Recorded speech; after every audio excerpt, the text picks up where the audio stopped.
زنانه کې د پیو د جوړولو دپاره یو هورمون ریسپانسیبل دی، ذمهوار دی چې هغې ته پرولیکټین ویلی شي. نن به په دغه هورمون باندې خبره کوو، خو دا صرف د پیو د جوړولو دپاره ذمهوار نه دی. د دې 300 مختلف قسم ته کارونه کیدلی شي. کله به هم یو هورمون ته دا نه وایي چې دا د زنانو هورمون دی، دا د سړیو هورمون دی. بس دا په زنانه کې ډیر دی نو ډیر کارونه کوي، دا په سړي کې لږ دی نو لږ کارونه کوي. د دې ډیروالي د وجې دا زنانه ده او دا کموالي د وجې دغه سړی دی. دغه هورمون په سړي کې ډیر دی نو ځکه دا سړی دی، دا پکې لږ دی په زنانه کې نو ځکه دا زنانه ده. دا کنسپټ دی. دغه پرولیکټین هورمون شاته چې کوم تاسو ته تصویر ښکاري، دغه ځای کې د دې مین پرایم کار چې کوم دی هغه دلته دی، خو نور هم دا ډیر کارونه کوي. د ده نوم دی پرولیکټین. پرولیکټین دا یو کم 200 اماینو اسیډز نه جوړ دی. جوړیږي په کوم ځای کې؟ په خاص قسم ته سیلونو کې ډیر زیات جوړیږي چې هغې ته لیکټوټروفس ویلی شي. لیکټوټروفس کله هم چې د لیکټ ټکی راځي، لیکټ د دې مطلب دی پی. لیکټوټروفس سیلونه پراته په کوم ځای کې دي؟ دا پراته دي په انټیریر پیچوټري کې، پیچوټري ګلینډ کې پراته دي، بره په مزغو کې. خو د دې نه علاوه پرولیکټین لاندې په برسټ کې هم جوړیږي، په مایومیټریم کې هم جوړیږي، نور هم داسې یو څو ځایونو کې جوړیږي پرولیکټین، لږ لږ معمولي، خو ډېر زیات پروډکشن چې کوم کیږي هغه دلته کې کیږي. دا پرولیکټین 300 مختلف کارونو کې ګوتې وهي. هغه کارونه په کم ځای کې دي؟ هغه کارونه به وي یا به دا په میټابولیزم کې ګوتې وهي، میټابولیزم دغو کارونو کې، یا به دا په ریپروډکشن کې یعنی بچیو پیدا کوو په افزایش په کارونو کې، او یا به دا په ایمیون سیستم کې ګوتې وهي، یعنی په قوت مدافعت کې. په دې 3 مختلفو یونټو کې، د 3 مختلفو شعبو کې د دې پرولیکټین کار دی. پرولیکټین د دې مقدار څومره دی؟ نو ګوره په سړي کې په سړیو کې د دې مقدار دی د 20 نینوګرام نه به دی کم وي پر ML. په 1 ML وینه کې 20 نینوګرامه کم، د دې پورې یا د دې نه کم پکار وي پرولیکټین. په هغه زنانو کې چې هغوی ودونه نه دي کړي، میریډ نه دي، پریګننټ نه دي، نو په هغوی کې د دې مقدار د 25 نینوګرام نه پر ML آف بلډ د دې نه کم وي. ټیک شو؟ د دې کې د 20 نه کم، د دې کې د 25 نه کم. اوس زنانه پریګننټ شوله، نو په دغه پریګننټ فیمیل کې د دې پرولیکټین مقدار به اوس ریس په ریس سیوه کیږي. روز په ورځ چې څومره د پریګننسي په مخ باندې ځي نو پرولیکټین به پکې راوچتېږي. د 25 نه پرولیکټین سټارټ شو، 25 نینوګرام نه په مخ پریګننسي شروع ده فرست ټرایمسټر، سیکنډ ټرایمسټر، اخري 3 میاشتې. دا پرولیکټین چې کوم دی د دې مقدار به رسي 400 نینوګرام پر ML ده. 400 نینوګرامه پرولیکټین ګرځي په وینه کې، په 1 ML وینه کې. یو زنانه په وینه کې 400 نینوګرامه پرولیکټین ګرځي، نو دغه زنانه کې به ډېر چینجز راځي. څه چینجز به پکې راځي؟ د دې خو به کیږي ګوره برسټ انلارجمنټ. برسټ انلارجمنټ یعنی غټېدل. ورسره به کیږي ملک پروډکشن، خو ولاړ به وي، راوځي به نه، راوتو لپاره به بل څیز پکار دی. ورسره به کیږي د دې چې کوم ریپروډکشن دی، یعنی هغه ماهواري، هغه منسټرول سایکل، هغه به د دې ولاړ وي، ودرېدلی به وي. د لیکټیشن د ماشوم پیدا کېدو نه پس به هم ولاړ وي او اوس به هم ولاړ وي. دا چا ودرولی دی؟ دا پرولیکټین ودرولی دی، ځکه چې پرولیکټین ډېر زیات ښتی دی. هغې د وجې هغه زه راځم دغې خبرې ته چې GnRH یې ودرولی دی، GnRH یې ودرېدلو، FSH اور LH ودرېدلو، FSH اور LH یې ودرېدلو، لاندې منسز ختم شولو. نو دا ریپروډکشن یې ورته ودرولی دی، دا ریپروډکټیو دا منسز سایکل یې ورته ودرولی دی پرولیکټین. ورسره به د دې ایمیون سیستم ډېر تیز وي. لیمفوسایټ اکټیویشن به ډېر زر کیږي، ځکه چې د لیمفوسایټ په اکټیویشن کې د پرولیکټین کار دی. ورسره د انسولین پروډکشن دا به هم ډېر وي، انسولین به هم پکې ډېر وي. وافر مقدار باندې به انسولین راوځي، ځکه چې بیټا سیل پروډکشن یې زیات کړی دی پرولیکټین. انسولین د چا نه راوځي؟ د بیټا سیلز نه راوځي. راشئ چې وګورو چې دا پرولیکټین کوم ځای کې جوړیږي. دلته د شاته د تصویر ته ګورئ، دا هغه شی نه ده چې کوم تا ته سوچ درځي، هغه نه ده، هغه لاندې زه بره ختم، ستا مزغو ته ختم. دا چې کومه ایریا ده، دا چې کومه علاقه ده، دې ته ویلی شي هایپوتالامس. ټیک شو؟ او دا لاندې چې کومه ایریا ده دا دوی دې ته ویلی شي پیچوټري ګلینډ. ټیک شو. پیچوټري ګلینډ د ماسټر ګلینډ د ټول مواد د دې نه راوځي، ټول جسم د دې ځای نه کنټرول کېږي، هر قسم ته هارمونز دی جوړوي، ډېر درانه درانه هارمونز جوړوي. دا پرولیکټین هارمون هم درته دی جوړوي. په کوم ځای کې جوړېږي پرولیکټین هارمون؟ دلته دې ته ویلی شي انټیریر پیچوټري، مخکینی ګوتی او شاتینی ګوتی. په دې ځای کې 2-3 هارمونز جوړېږي، ډېر نه جوړېږي، خو دا مخکینی چې کوم دی دا انټیریر پیچوټري دا ډېر مطلبي ځای دی. په دې ځای کې خاص سیلونه پراته دي، دا والا یو سیل، دا والا بل سیل، دا والا بل سیل. مثال به والو دې سیل ته ویلی شي څه شی؟ لیکټوټرافس. په دې لیکټوټرافس کې ګوره دا یو لیکټوټراف غټو، دا والا دغه یو سیل ته نه راخلو، دا مو غټ کو، دا یو لیکټوټراف سیل دی. په دې کې دننه اوس څه شی پراته دي؟ دا والا یوه ګوتی، دا والا یوه د سوتلی بله بوجۍ، دا بله بوجۍ، دا بله بوجۍ، دا بله، داسې تریشل شوی دی. او دننه سوتلی او بوجۍ کې څه شی پراته دي؟ پرولیکټین پراته دي. او دا مسلسل دغه پرولیکټین د جسم نه اوباسي، لاندې راغورځوي د پرولیکټین. اوس چې دا دغ کسې لاندې راغورځوي، بیا خو په هر زنانه کې پی جوړېدل، بیا خو په ټول کارونه کېدل نه، پی خو په یو خاص ځای کې جوړېږي چې کله د زنانه ماشوم وشي. نو دا بیا څه چل دی؟ په دې د پاسه چا بریک لګولی دی. دا خو په کار چې په سړي کې هم دغه کسې پرولیکټین راوتل، په ټولو زنانو کې په یو شان د پرولیکټین راوتل، ځکه چې دا خو مسلسل جوړېږي. دلته کې یو ډېر سپیشل کیس دی.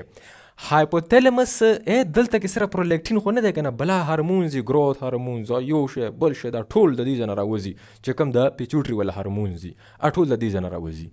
خو هایپوتلمس دلته کې میسیجونه رااستوي چې پلانکې سړی وباسه، پلانکې سړی وباسه، پلانکې وباسه.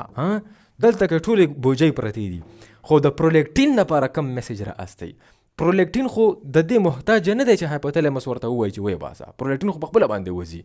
نو دلته هایپوتلمس میسیج راړي پیچوټري ګلینډ ته چې پرولیکټین ودروه، پرولیکټین ودروه. د ودرېدو دپاره میسیج راوړی دی پرولیکټین، دا وځي په خپله، دا د بره نه هایپوتلمس ودرولی دی. نو انهیبیټري سیګنل ورته هایپوتلمس ورکوي، په کم شکل کې؟ په ډوپامین شکل کې. د هایپوتلمس نه یو بل هارمون راوځي چې هغې ته ویلی شي ډوپامین. یو ډوپامین هغه ځای کې دی په مغزو کې، په بل ځای کې دی، په میزولیمبک ایریا کې دی.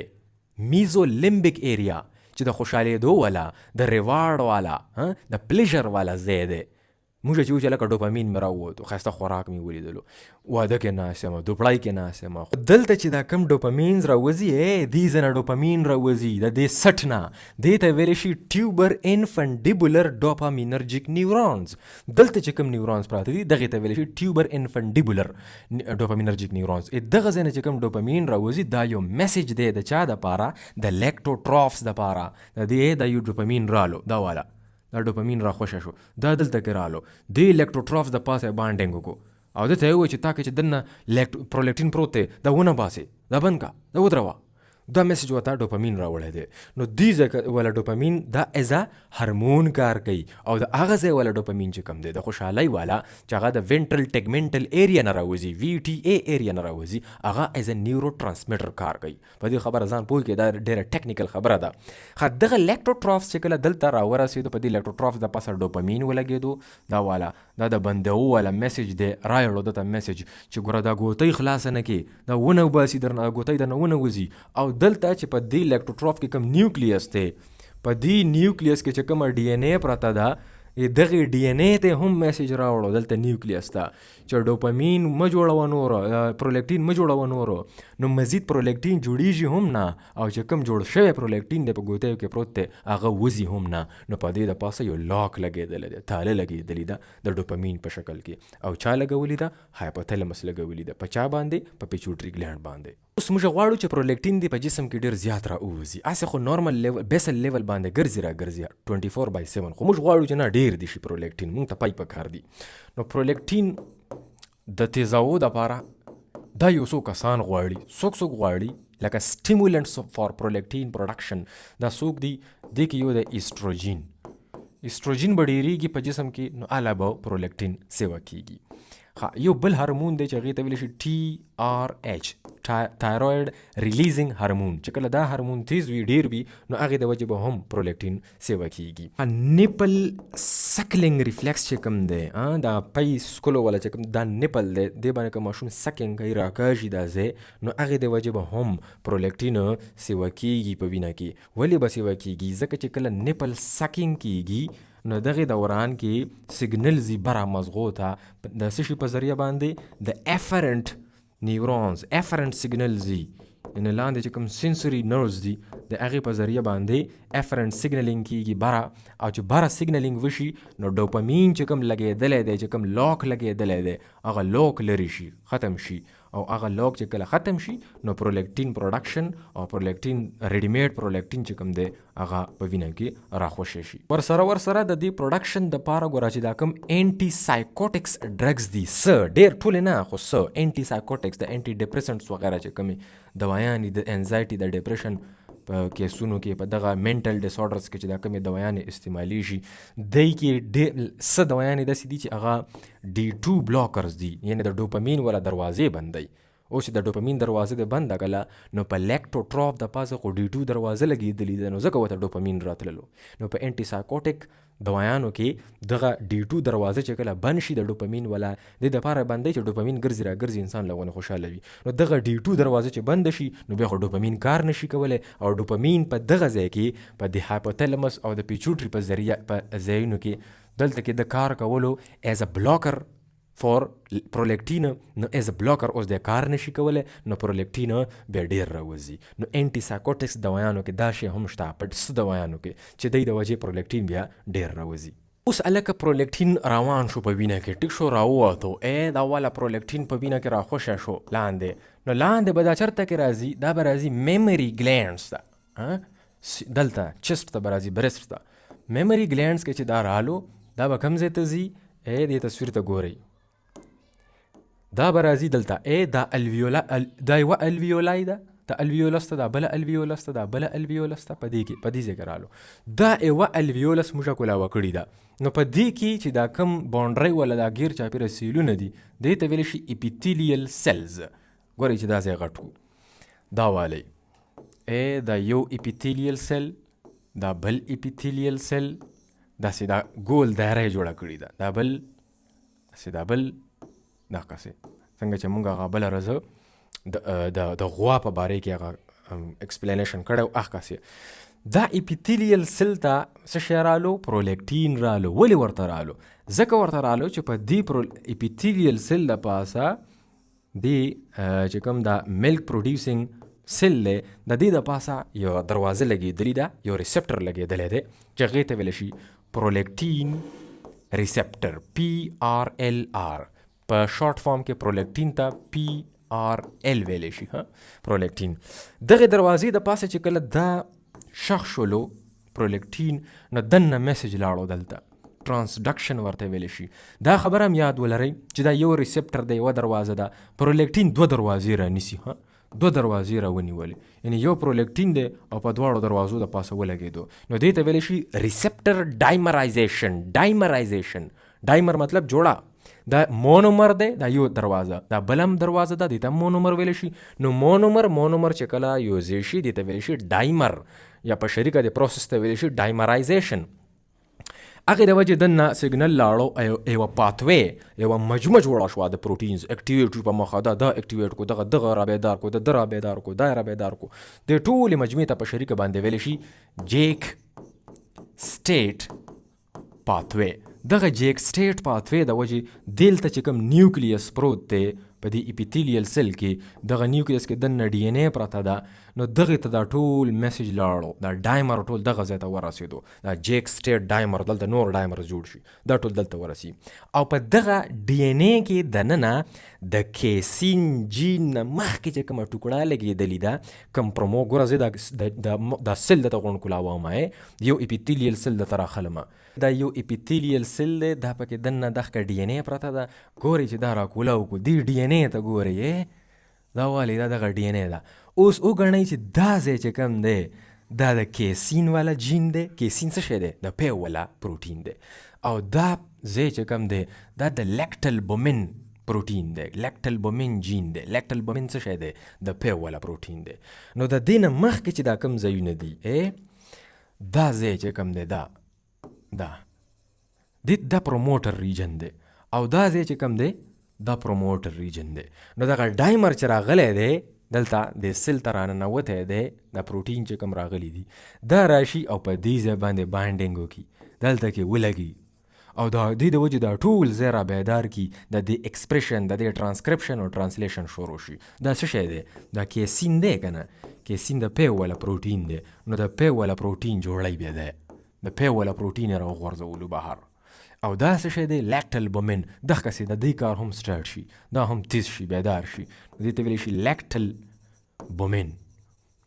دا هم د پیو والا پروټین دی. نو دی هم بیا د پیو والا پروټینز راغورځوي. نو مطلب دا دی چې پی جوړېدل شروع شولې. اوس پی ایستل دا به اکسیټوسین کوي خو پی جوړول دا پرولیکټین کوي.